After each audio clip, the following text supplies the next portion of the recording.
교회 주보에 보면 짧은 글 깊은 생각이라고 하는 란이 이렇게 밑에 순서지 옆에 이렇게 있습니다. 2주 단위로 제가 글을 올립니다. 같은 글이 2번 주보에 나가면 혹시 놓치신 분들이 또 다음 주에 읽을 수 있다 생각을 해서 2번으로 올립니다. 작년부터는 빨간 고무공의 법칙이라고 하는 글을 올리고 있습니다. 그 책에서 이제 거의 끝이 왔습니다. 이 책의 한국어판 부제는 뭔고 하면 빨간 고무공만 죽어라 쫓아다닌 한 아이의 성공 이야기입니다. 영어 원제는 그대로 빨간 고무공의 법칙이에요. The Rules of the Red Rubber Ball 이고요.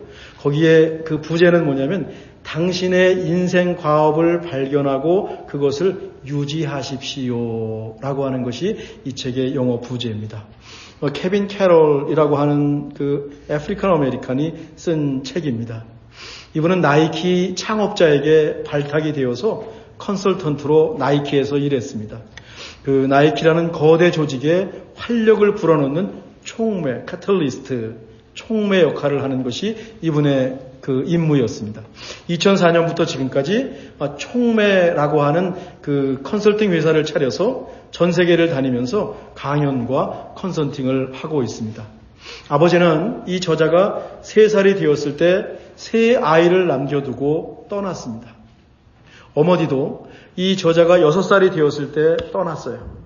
그래서 남겨진 세 형제는 할머니하고 할아버지 밑에서 크게 됩니다.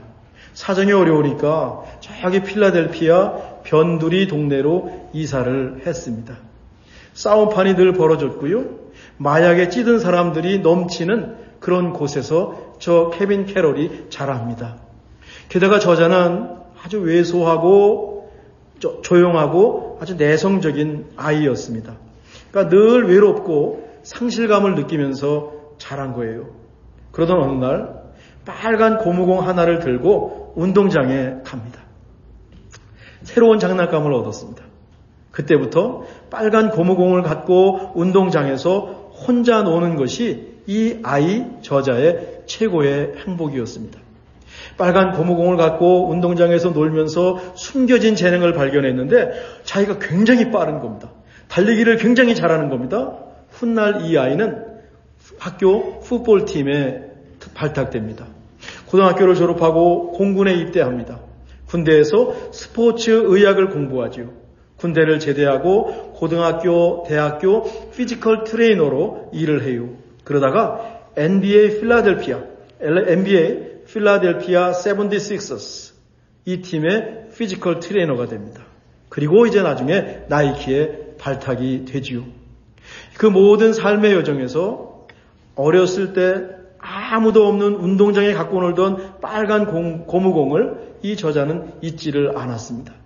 빨간 고무공을 갖고 놀 때가 가장 행복했듯이 자기가 하는 일에서 행복을 찾았습니다.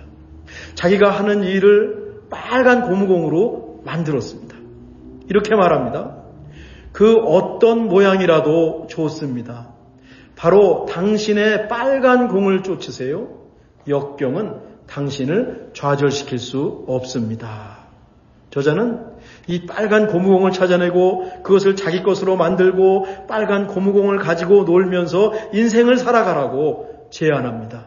그것이 인생을 행복하게 살고 또 성공하는 비결이라고 말을 합니다. 주보를 읽으시고 저에게 중간중간에 빨간 고무공 이야기를 해주신 분들이 있습니다. 그때마다 매주 주보를 만드는 보람을 느꼈습니다. 읽으시는 분이 있구나. 저는 이렇게 목회를 합니다. 뷔페처럼 여러 가지 음식을 앞에다 차려놓습니다.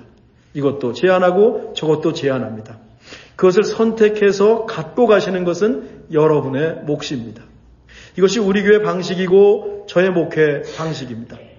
솔직히 열매가 아주 많은 것 같지는 않습니다. 그래서 가끔 힘이 빠지고 제가 하는 것이 우리 교회에 좋은 것인지, 저는 좋은데 이것이 우리 교회에 좋은 것인지 고민을 할 때도 있습니다. 교회를 조직으로 생각하면 아주 치밀하게 소위 전략적으로 목회하고 조금 강제로, 조금 독재 비슷하게 하면 효과가 있을 것 같습니다. 근데 제 스타일은 아닙니다. 또 이 생각을 어떻게 했냐면 예수님이 3년 동안 목회하실 때 절대로 전략도 없으셨고 절대로 열매도 없으셨습니다. 그냥 중구난방으로 어쩌면 하셨습니다. 뭐 제가 잘한다거나 제가 옳다는 것은 절대로 아닙니다. 하여튼 무엇을 하시라고 강요하거나 또 했는지 안 했는지 점검하거나 또 잘하시면 상을 주는 거나 그건 저는 아주 거리가 먼 목회를 하고 있습니다.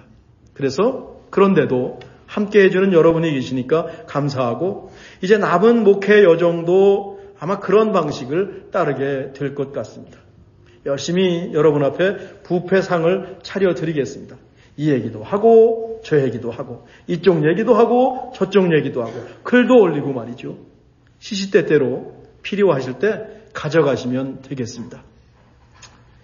저에게도 빨간 고무공이 있습니다. 제가 힘들 때 그 공을 갖고 놀면 한없이 기쁩니다. 저에게 힘을 주는 빨간 고무공을 저는 발견했습니다.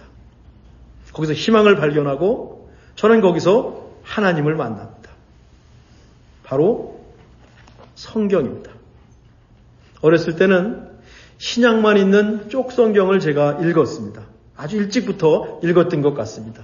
기도원 성경이었습니다. 글자가 세로로 이렇게 쭉 되어 있는 성경입니다. 군대 갈 때도 작은 신약 성경 하나를, 요만한 신약 성경 하나를 제 주머니에 갖고 갔습니다. 뺏긴다고 했는데 다 내 사적인 물건을 다 뺏으면서도 성경은 뺏지를 않더라고요. 그래서 훈련소 내내 있으면서 그 성경을 보면서 지냈습니다.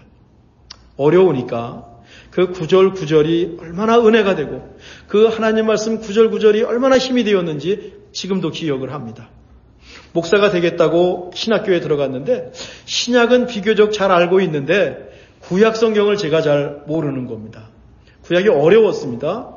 그런데 목사가 되면 구약도 설교를 해야 되잖아요. 그래서 제가 구약에 집중을 해야 되겠다. 그리고 결국 제 전공이 구약이 되었습니다. 전 이 다음에 은퇴해도 혼자서 성경을 읽고 공부할 겁니다. 누구에게 나눌 것도 아닙니다. 누구에게 보여줄 것도 아닙니다. 그냥 제 자리에 앉아서 저는 성경을 펼치고 성경을 읽고 성경을 공부하고 관주를 찾아가면서 하나님 말씀을 읽으면서 저는 행복을 누릴 겁니다. 제가 무인도에 혼자 떨어진다면 성경 한 권 갖고 있으면 저는 잘 지낼 수 있습니다. 이 성경 갖고 읽고 또 읽고 연구하고 서로 연관하고 찾을 게 얼마나 많은지 모릅니다. 발견할 게 얼마나 많은지 모릅니다. 이처럼 성경이 저의 빨간 고무공입니다. 빨간 고무공을 찾았으니까 저는 행복한 사람이지요. 여러분의 빨간 고무공은 무엇인지요? 여러분 무슨 일을 하시면 행복하고 그 일을 하시면서 기분이 좋아지고 힘이 생기시는지요? 책의 저자 케빈 캐롤은 그냥 좋아하는 것에 그치지 않고 그 빨간 고무공을 자기 인생의 모든 사건, 직업, 순간순간과 연결하라고 제안을 합니다. 케빈 캐롤은 그렇게 빨간 고무공을 갖고 역경을 이겼습니다. 빨간 고무공을 갖고 놀면서 그의 인생을 설계하고 그 인생을 살았습니다. 컴플렉스, 작고 왜소한 컴플렉스도 이겼고요. 빨간 고무공을 놀다가 자가 빨리 달릴 수 있다는 재능도 발견했습니다. 세상에서 소위 성공도 했습니다.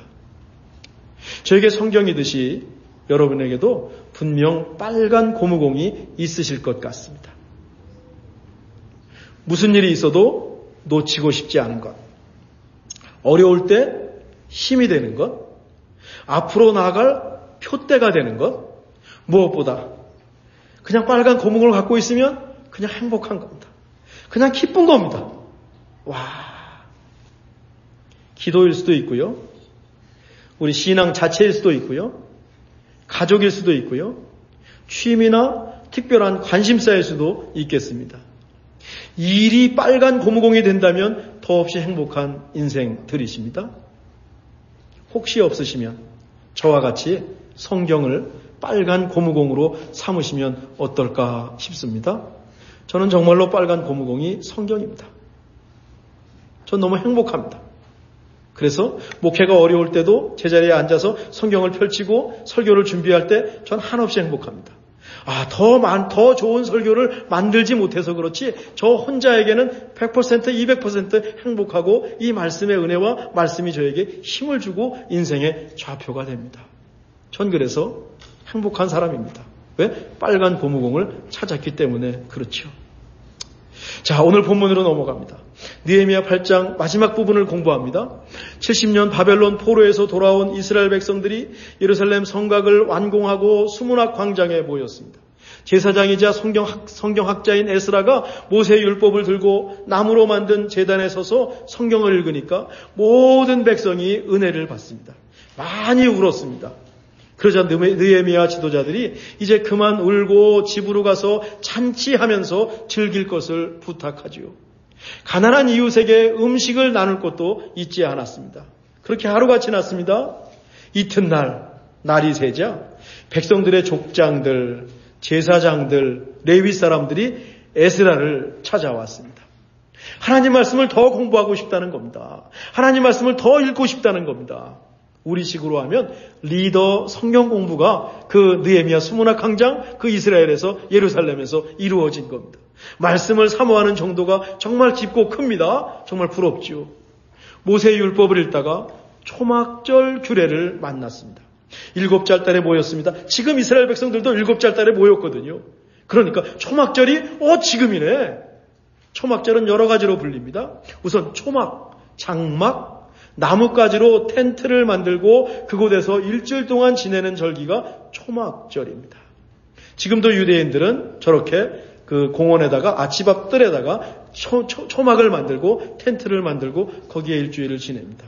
유대인들이 살아가는 아파트에 오면 아파트 베란다에다가 텐트를 치고 저기서 일주일을 보냅니다. 그 옛날 이집트에서 해방된 조상들이 광야에서 텐트 치고 고생했던 것, 그것을 기억하는 겁니다. 과거의 고생을 기억하는 것이 정말 중요하고 과거의 역사의 어려운 역사를 기억하는 것이 훌륭한 민족인데, 그러니까 옛날 민족의 역사를 잊지 마십시다. 그때 하나님이 우리를 어떻게 도왔는지를 잊지 마십시다. 우리도 기억하지 않습니까? 우리가 어려울 때, 힘들 때 하나님이 우리를 어떻게 도왔는지를 기억하고 있듯이 초막을 짓고 그냥 마음으로만 기억하는 것이 아니라 실제로 의식을 하면서 초막을 짓고 거기에 일주일 동안 지내면서 그 뜻을 기리는 것이죠. 초막절은 또 수장절이라고도 부릅니다. 이 맥주절이 그 보리 농사를 짓고 드리는 감사라면 이 수장절은, 초막절은 포도 농사를 짓고 하나님께 감사 예배를 드리는 절기였어요. 그래서 이 구약 성경의 추수감사절의 그 기원을 찾으면 수장절이 되는 것이죠. 이 초막절의 백미는 뭐니 해도 나뭇가지를 갖다가 초막을 짓는 것이 초막절의 백미입니다. 에스라와 함께 하나님 말씀을 공부하던 지도자들이 초막절에 대한 규례를 쭉 읽고 레위기 23장입니다. 얼른 지키자고 제안합니다. 자, 말씀을 읽는 데서 그치지 않고 그 말씀을 실천하는 것이 얼마나 중요한지 모릅니다. 산에 가서 나뭇가지를 갖다가 초막을 짓고 초막절을 지킬 것을 백성들에게 공포합니다. 15절이거든요. 모든 성읍과 예루살렘에 공포하여 이르기를 너희는 산에 가서 감람나무 가지와 등감람나무 가지와 화석류나무 가지와 종려나무 가지와 기타 무성한 나무 가지를 가져다가 기록한 바를 따라 초막을 지으라. 백성들이 나뭇가지를 갖다가 초막을 짓습니다. 어떤 사람들은 지붕 위에 짓습니다. 이스라엘의 지붕은 편편해요. 플랫입니다. 그 지붕 위에다가 초막을 짓습니다. 뜰 안에다가 텐트를 짓습니다. 하나님 성전 안에 짓습니다. 또 숨은 광장에 짓습니다. 에브라임 문 앞에 초막을 짓고 그곳에서 일주일을 보냈습니다. 알고 보니까요, 이 초막절을 지킨 것은 여호수아 이에 한 번도 지키지 않다가 이번에 처음 지킨 것이랍니다. 우리 수요일 날 열왕기하에서 배웠습니다. 이스라엘이 얼마나 지긋지긋하게 하나님 말씀을 안 듣는지. 하나님이 레위기에서 말씀했는데 초막절을 그렇게 지키지 않았어요. 수백 년 동안 지키지 않았어요. 이제 처음 지키는 것이다. 17절에 보니까 눈의 아들 여호수아 때로부터 그날까지 이스라엘 자손이 이같이 행함이 없으므로 이 기쁜 일을 못했던 겁니다. 이 기쁜 일을 안 했던 것입니다. 진정한 기쁨이 여기 있었는데 그 기쁨을 안 하고 다른 곳에서 기쁨을 찾았습니다. 지금 초막을 지키면서, 초막절을 지키면서 백성들이 너무너무 크게 기뻐합니다. 자기들도 절기를 지키면서 뿌듯하고 기쁜 겁니다. 하나님을 믿는 기쁨, 특권을 비로소 경험하게 된 겁니다. 우리 교회 올해 주제가 기도와 말씀으로입니다. 이 말씀을 읽으면서 우리가 말씀 속에 있는 그 특별한 기쁨을 비로소 우리가 누렸으면 너무너무 좋겠습니다. 말씀의 은혜를 경험하고 그 말씀을 지켜 행하면서 맛보는 기쁨이죠. 매일같이 에스라가 율법책을 낭독했습니다. 그냥 읽어주었습니다. 레위 사람들이 통역해 주었고 뜻을 풀이해 주었을 것입니다. 말씀에서 7일 동안 떠나지 않았습니다. 말 그대로 바이블 컨퍼런스가 이루어졌습니다. 그리고 마지막 날에는 다 같이 모여서 하나님을 예배했습니다. 느헤미야 8장은 바벨론 포로에서 돌아온 이스라엘 백성들이 하나님 말씀을 읽고 공부하면서 받은 말씀의 은혜를 전하고 있습니다. 은혜 받은 것에 그치지 않고 그것을 삶 속에서 실천했습니다. 말씀의 은혜를 삶에 실천하는 것 너무너무 중요하죠. 하나님 말씀을 실제 삶에 적용하는 것 너무너무 중요하죠. 개인적으로 가정별로 말씀을 실천하는 것에 그치지 않고 또 함께 모여서 예배했습니다. 우리 지난 한 주간 동안에 같이 로마서를 썼습니다. 지난 한 주간 동안에 하나님 말씀을 묵상했습니다. 오늘 함께 모여서 다 같이 주님을 예배하는 겁니다. 함께 할 때 더 큰 힘이 생기기 때문이죠. 이처럼 느헤미야 8장은 하나님 말씀을 읽고 은혜를 받고 받은 은혜를 각자의 자리와 공동체에서 어떻게 실천하는지까지 알려주는 교과서입니다. 참 좋은 말씀입니다. 본이 되는 말씀입니다. 제가 20년이 넘었지요. 전도사 시절에 느헤미야 8장을 가지고 설교한 적이 있습니다. 초막을 짓는 나무가지의 의미를 소개했었습니다. 어떤 주석에서 본 것 같은데 근거는 아직 확실하지가 않은데 지금도 그때를 생각하면 와 이거 어디서 봤을까? 참 은혜로운 대목이 있어서 제가 늘 킵하고 있습니다. 또 목회 초년병이 하는 설교가 진짜 신선할 수 있습니다. 진짜 순수할 수 있는데 우리 참비 식구들과 함께 나누고 싶습니다. 감람나무입니다. 감람나무로 초목 짓거든요. 평화를 상징하는 나무가 감람나무입니다. 그동안의 모든 죄를 하나님께 고하고 하나님과 평화하겠습니다. 하나님과 화평하겠습니다. 라고 하는 의미에서 감람나무 가지로 초막을 지었을 겁니다. 다시는 전쟁이 없고 포로로 끌려가지도 않고 평화만 임하길 기대하면서 감람나무를 갖다가 초막을 지었을 겁니다. 두 번째는 화석류 나무입니다. 이 화석류 나무는 사시사철 푸른 에버그린 상록수 나무라고 추측을 합니다. 자신들이 결심한 것들이 다시는 변하지 않기를 바라면서 상록수 가지로 초막을 지었을 겁니다. 처음과 끝이 똑같은 상록수 신앙을 갖겠습니다. 다짐하면서 상록수 나무를 갖다가 화석류 나무를 갖다가 초막을 장식했을 것입니다. 화려하지 않아도 언제나 그 자리를 지키는 모습이 믿음직스럽지요. 세 번째는 종려나무입니다. 팜추리. 종려나무는요 하나도 버릴 것이 없대요. 가지는 지붕을 만드는 데 쓰고요. 잎은 벽을 만드는 데 썼고요. 나무 액은 음료수로 썼고요. 줄기는 끈으로 썼고요. 씨앗은 양식으로 다 사용한답니다. 종려나무로 초막을 지으면서 자신들의 모든 것을 하나님께 드리겠다고 결심했을 겁니다. 하나님 안에서 어떤 것도 버릴 것이 없는 종려나무 인생이 되기를 그들은 하나님께 기도했을 것입니다. 하나님께서 모든 것이 합력해서 선을 이루실 것도 믿고 종려나무로 초막을 지었을 것입니다. 기타 무성한 나무라고 했습니다. 삶이 풍성해지고 멋있게 되기를 잎이 풍성한 나무를 갖고 초막을 지었을 겁니다. 하나님 안에서 풍성한 삶을 살아야 하죠. 잎만 풍성하지 않고 열매까지 맺는 삶으로 나가야 하겠죠. 어떤 주석가는 이 마지막 나무를 가지고 초막에 기둥을 세우는 나무로 저 나무가지가 사용되었을 것이다 라고 했습니다. 어떤 비바람에도 튼튼히 설 수 있는 기둥입니다.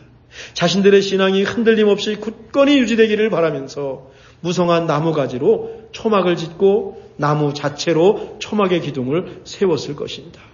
우리도 마찬가지입니다. 이제 초막은 없지만, 초막은 필요하지 않지만 우리의 삶 전체가 초막이라고 생각을 합니다. 우리의 신앙 자체가 초막입니다. 우린 어떤 재료를 갖고 우리 삶을 짓고 있고 우리의 신앙을 짓고 있는지요. 평화의 감람나무로, 신앙의 절개를 뜻하는 상록수 나무가지로 모든 것을 하나님께 드리고 모든 것이 하나님께 쓰임받기를 바라면서 종려나무 가지로 신앙의 축은 튼튼하고 견고한 나무로 석가래를 만들어야 할 겁니다. 그럴 때 받은 바 은혜가 오래 지속하게 될 겁니다. 우리의 신앙과 삶이 말씀에 기초하고 뿌리를 깊이 내리고 하나님을 향해서 높이 자라가기를 간절히 바랍니다. 말씀 속에서 우리 인생의 초막을 멋지게 튼튼하게 지을 수 있기를 간절히 바랍니다. 올 한해 성경을 가까이 하고 그 말씀을 읽으면서 그 속에 깃든 하나님의 뜻과 그 속에서 말씀하시는 하나님의 목소리를 저희가 듣기 원합니다. 풍성한 말씀의 은혜를 구합니다. 기도하겠습니다. 하나님, 주님의 말씀에 굳게 선 신앙이 되게 하옵소서. 우리 인생과 신앙의 초막이 하나님께 기쁨이 되고 사람들에게 흠모의 대상이 되게 해 주옵소서. 우리를 보고 우리의 모습을 보고 우리의 삶을 보고 하나님께로 나오는 그런 이웃들이 생길 수 있기를 간절히 바랍니다. 말씀 가운데 하나님을 기뻐하는 것이 우리의 힘이 되고 우리가 하나님의 기쁨이 되게 해 주옵소서. 예수님의 이름으로 기도하옵나이다. 아멘.